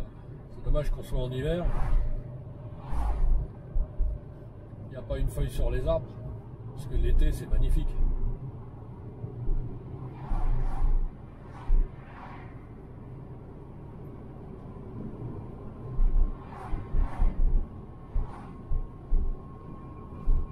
J'ai pas pu, quand je suis venu au mois de septembre, là, j'ai pas pu filmer malheureusement.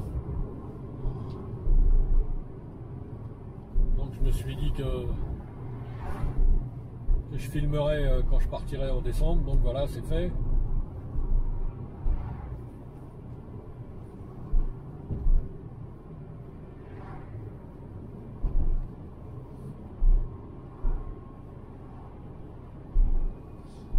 Quand je suis parti au mois de septembre, là, j'ai pas pris l'autoroute à l'aller. J'ai pris que les petites routes, donc on a mis. J'étais avec mon frère. Et je crois qu'on a mis 8 heures de chez moi à Bourg-Saint-Maurice. On a mis 8 heures parce que par les petites routes, forcément, on roule moins vite. Et puis on s'est arrêté plusieurs fois pour manger, pour boire un café, tout ça. Donc là, je suis parti ce matin à 8 h, il est 13 h et j'arrive dans 10 minutes là. Donc ça fait 5h10 de trajet.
Un petit rond-point au milieu de rien, tout neuf.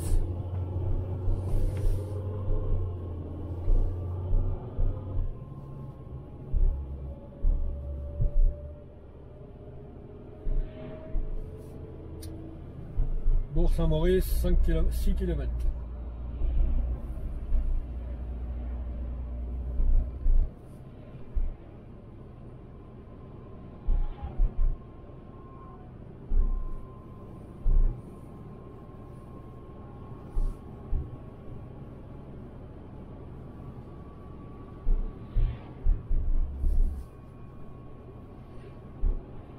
Chevrolet là, sympa. Chevrolet ou Cadillac? Non, Cadillac. Oh, je sais plus. Non, je crois que c'était un Cadillac.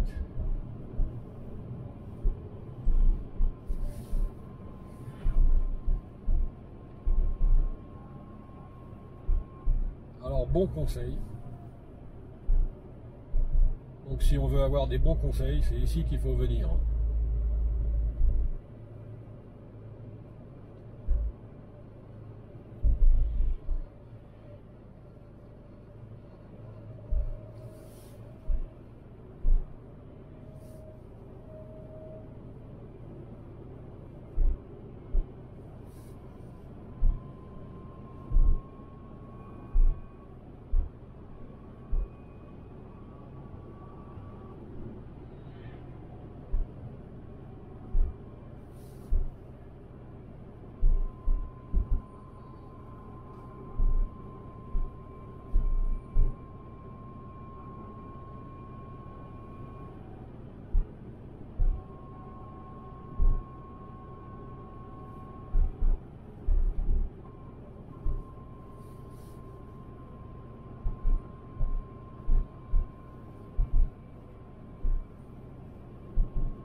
vais remettre un peu de son au GPS.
Bourg Saint-Maurice, les Arcs.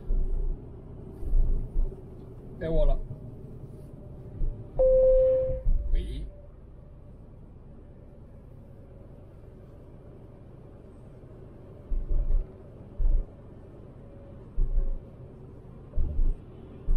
Après 400 mètres au rond-point, prenez la deuxième sortie, sur avenue du Maréchal Leclerc. Oui, oui. D'accord. Très bien. Ah bah oui, je reconnais.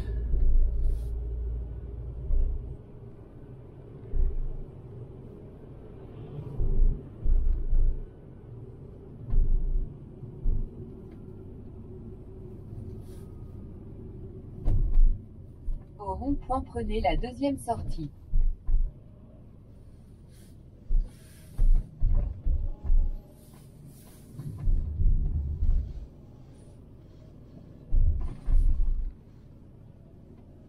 Après 200 mètres au rond-point, prenez la deuxième sortie, sur avenue du Maréchal Leclerc.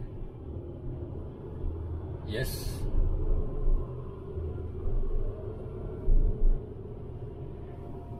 Au rond-point, prenez la deuxième sortie.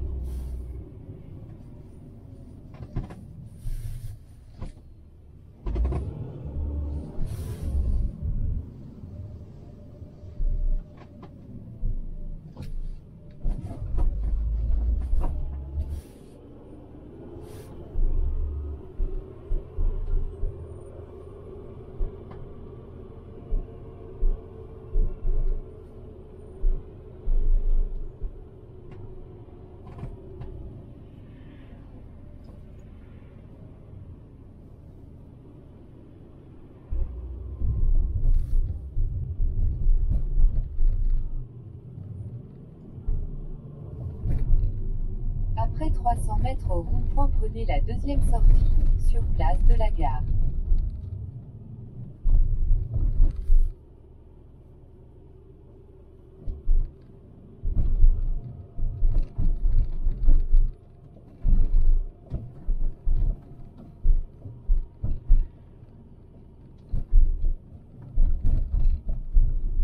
Au rond-point, prenez la deuxième sortie. Ah, c'est ici. Gare de Bourg-Saint-Maurice. Et comment dire, Transdev, ils sont là. Ils sont dans la gare, à côté. Vous êtes arrivé à destination. Votre destination se trouve sur votre gauche. Bah non, c'est pas sur ma gauche, c'est sur ma droite. Elle est con quoi, elle.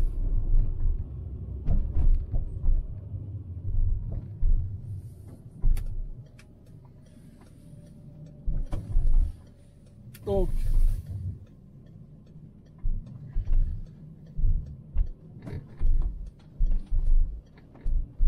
la gare routière est là, là où je vous avais fait la vidéo la dernière fois. Bon, maintenant j'ai plus qu'à me trouver un truc pour manger vite fait. Un fast food.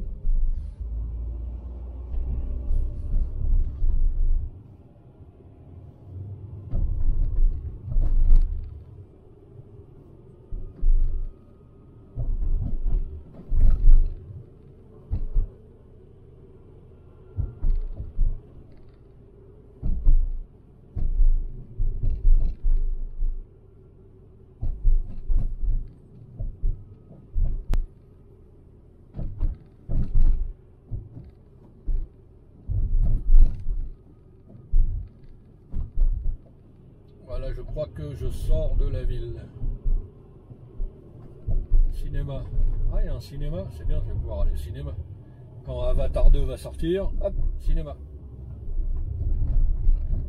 Ah, bah j'ai vu un panneau, il y a marqué 16. C'est par là que je vais aller habiter.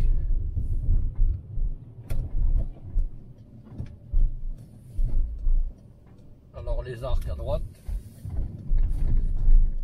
Et là, 16 à droite. Donc je retourne. Ah, il y a un McDo à 100 mètres. Ah bah il est là, magnifique. Magnifique, je vais pouvoir aller manger. C'est où l'entrée? Ça doit être là.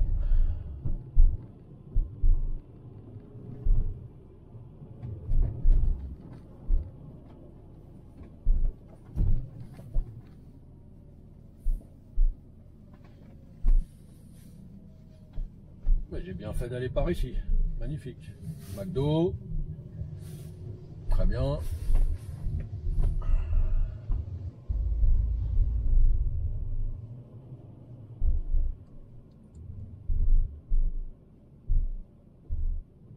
Lui avec son camion, il est pas chier.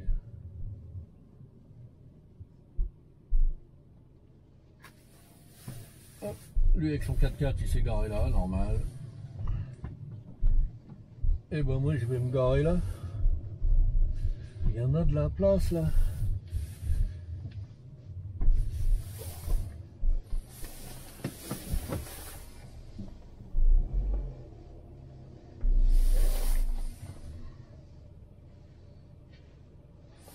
Oh bah lui il a de la neige sur sa voiture, hein. Oh. 74. 74 Haute-Savoie. Et ici c'est 73. Bon voilà. Allez, je vous dis à plus tard, à bientôt.